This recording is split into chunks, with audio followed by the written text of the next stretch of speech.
সালাতে দোয়া কবুল হয়। সালাতে দোয়া কবুলের তিন জায়গা।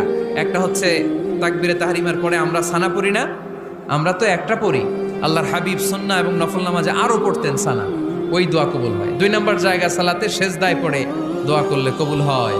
আকরাবু মা ইয়াকুনুল আবদু মির রাব্বিহি ওয়া হুয়া সাজিদ ফাকসিরু ফীহি দুআ। বান্দা যখন সেজদায় লুটিয়ে পড়ে বান্দা আল্লাহর সবচেয়ে কাছে চলে যায়। তা কিন্তু বিশ্বনবী বলে সেজদাটা তোমার রবের কুদরতি পায়ের উপরে পড়েছে। সেজদায় পড়ে দোয়া করেন। সালাম ফিরানোর আগে বিশ্বনবী দোয়া করতেন, লা ইউসাল্লিমান্না আহাদুকুম হাত্তা ইয়াতাআওয়াযা মিন আরবাআ।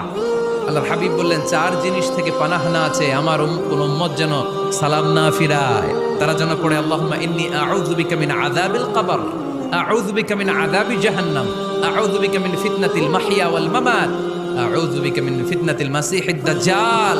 আল্লাহ কবরের আযাব থেকে বাঁচাও, আল্লাহ জাহান্নামের আগুন থেকে বাঁচাও, আল্লাহ জীবন